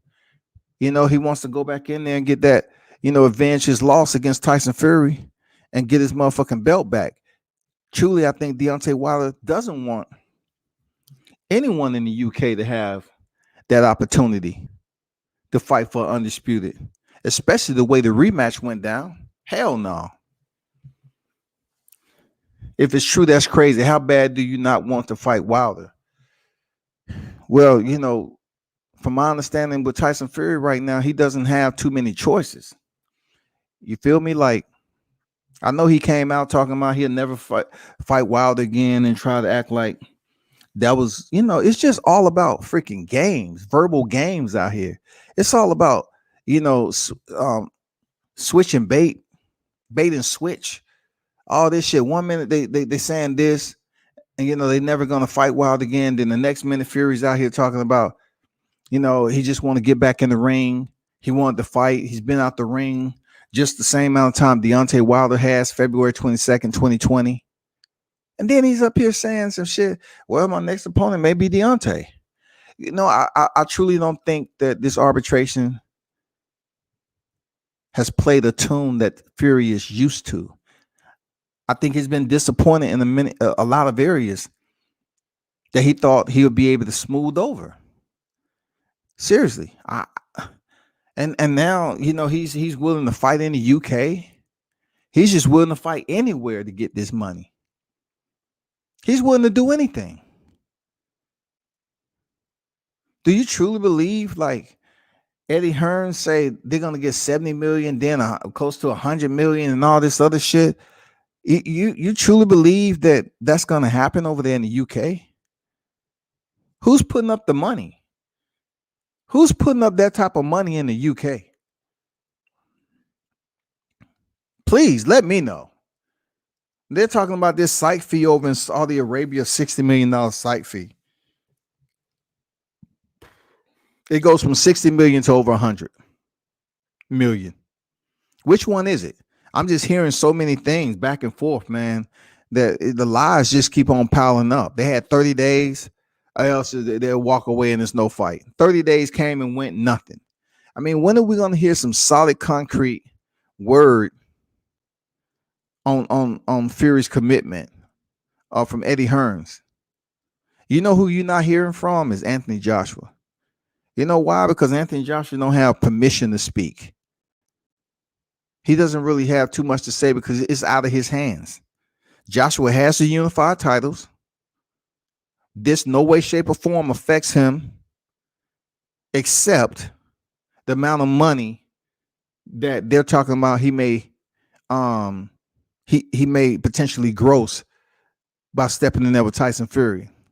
But also when he lay his head down at night, his people understand and told him already, hey, this ain't looking good. This ain't looking good. Your dream of fighting Tyson Fury, that shit may not happen, partner. You might find yourself fighting Deontay Wilder down the road. You kidding me, right?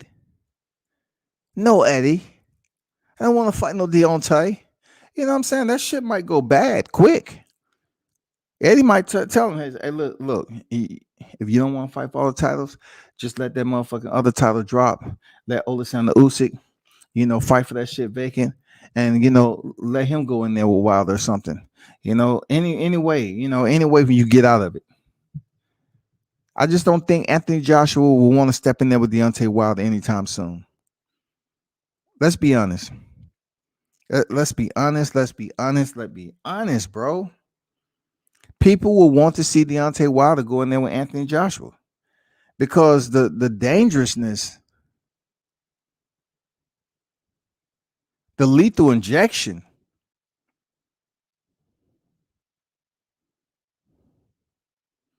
Just thinking about those two stepping in there. You think Deontay can't do the same thing Vladimir Klitschko was doing? Just dropping Joshua all over the canvas, man. So anyway, we'll see how that plays out. Wilder's already shown he's not a sellout. Absolutely. Absolutely, Charles. I agree. If it was all about selling out, we would have had step aside money a long time ago. But once again, I'm not here to talk about anybody's money. But when it comes down to these two individuals who are big names in the sport of boxing, I'm sure with all that money that they're talking about, they're trying to make for this undisputed. If Deontay Wilder is trying to sell out, he already knows. He already knows how many haters out here, first of all. The haters that don't respect that he's already been standing on his square a long time ago. Two, it's a lot of people out here want him to take step aside money. And he's saying like, fuck you.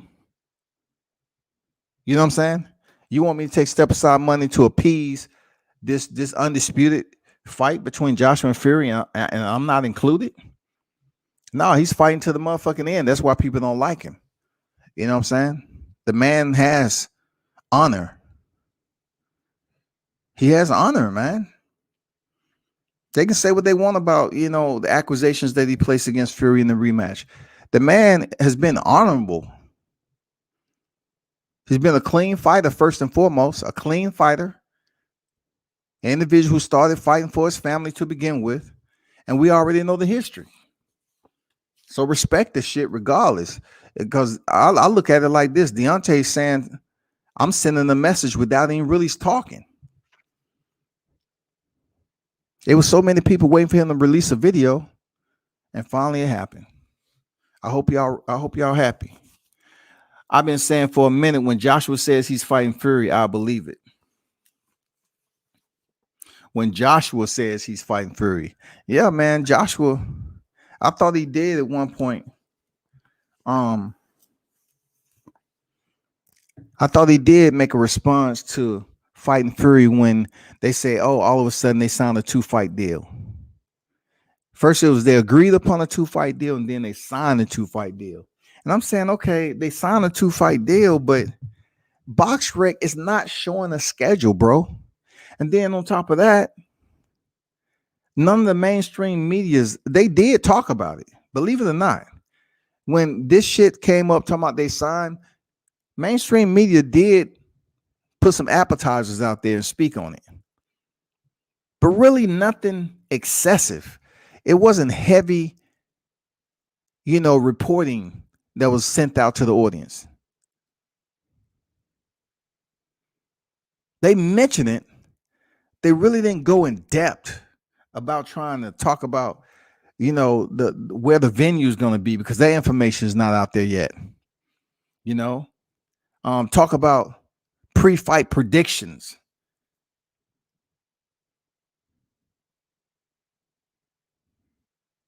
What effect will this fight have potentially in the history of boxing? They really wasn't willing to commit to go that deep because it's still some missing parts to this entire thing. Y'all know that. It's missing parts to this entire freaking dramatic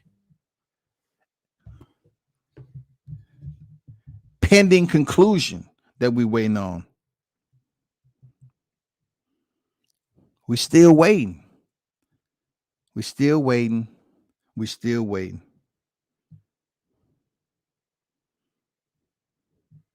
That's all I'm saying. We're still waiting. AJ not known for making fake announcements is what I mean. Let me see. Come on, Charles. You know he's known for making fake announcements, my brother. You know what I'm saying? WCS has to bring back the motherfucking Rolodex. I will there, Charles. If 50 million, give me 50 million. We'll fight tomorrow. Isn't that what Joshua said? 50 million, we can fight tomorrow. Is that not a fake announcement there, Charles? That's absolutely a fake, bogus announcement that Joshua ducked out of. 50 million, I'll fight tomorrow. Did he not say after that he's unwilling to sell his belts or sell his soul for 50 million? Is that not a bogus turn of events from a guy who initiated the 50 million? Anthony Joshua initiated this shit there, Charles. So absolutely, he make fake announcements. He asked for the 50 and then turned it down. And then they came out, I give you what you want. I give you the news there, Charles. And then he turned out, all of a sudden, the WBA comes out and said he has to defend his title. They have to sign on within a week. So that basically severed any type of social media negotiation that was going on between supposedly Joshua and Wilder, right? So when the week came and went, nothing happened. He did end up coming out with some announcements. Joshua signs a 2-fight Wembley deal September 22nd and April 13th. The only date he used out of the 2-fight Wembley deal was to fight Alexander Povetkin. And he did not sell out Wembley. So that was one of the announcements. And then they say Joshua signs this $100 million deal, which was bogus. And we don't care about all those bloviated numbers over there in the UK. But he did go in there and fight Alexander Povetkin, and he did stop him. So besides that, the April date came and went, and there was nothing else to it. Like, really, nothing. He asked for the 50 million. That's after the 12 million flat, 15 million flat, all this other bullshit. It's plenty more out there that Joshua talked about, but it's too late to go into a Joshua rant. You know what I'm saying? I appreciate you refreshing my memory. He definitely did that. Hey, man, that's all I'm saying. Like, that's only a little small slice of the pie what Joshua did, Like, people think, I can drop another jewel on your jaws. He came over here to NYC for the first time, and he told me he was going to sign the contract. He was going to sign it in public, right? He was going to sign the contract, and he needed Deontay Wilder to sign it. When the contract indeed had Eddie Hearn's name on it. It had Eddie Hearn's name on it. So Joshua pretended as if he was signing a bogus ass contract. Once again, faking. He pump faking out here.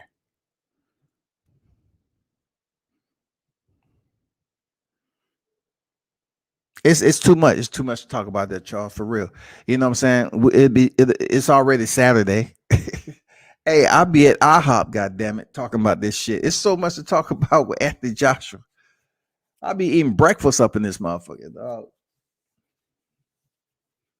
But fight night is on the horizon, man. You know what it is, man. We got Andy Ruiz, Chris Arreola.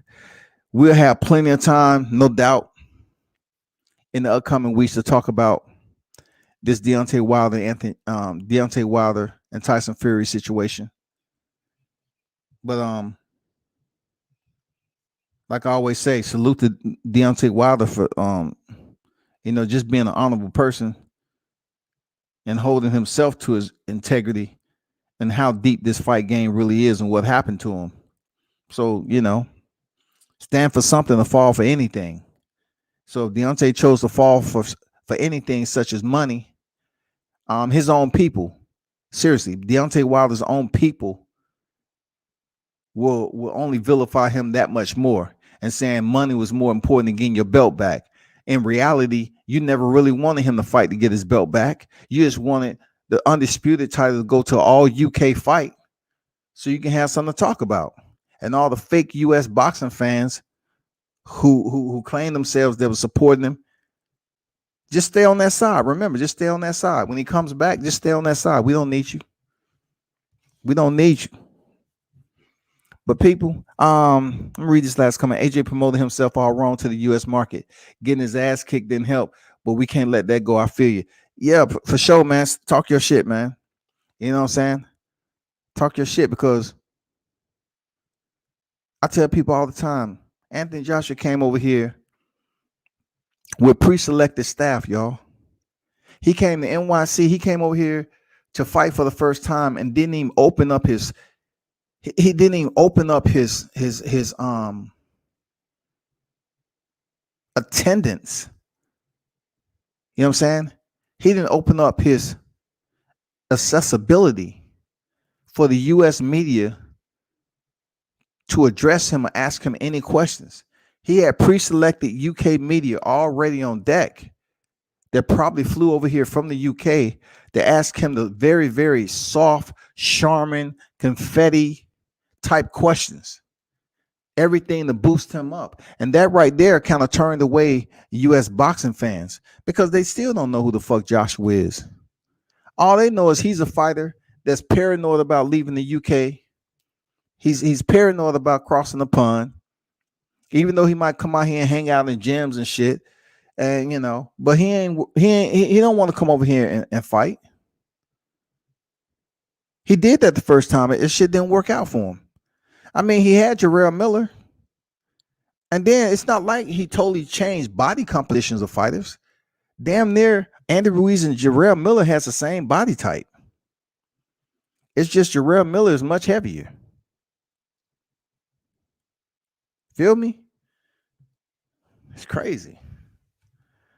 But yeah, he had pre-selected media, man. He didn't give us a time of day. You know what it is. It's on. This shit go on and on to the break of dawn, bro, with Anthony Joshua. But I appreciate everyone for pulling up. You know what it is, man. Y'all continue to support your boy WCS, man. I'm steadily out here working on some new shit. I'm about to, I'm definitely about to post some more videos from when I was in Memphis and everything. And changing up for 2021. It's too many people want my time to play around, and that's just not what it's gonna be about. It's just not worth it. Period. But salute to each and every one that pulled up today for this BKFC 17 fight. And we're gonna do it again. Turn up and tune in to World Combat Sports.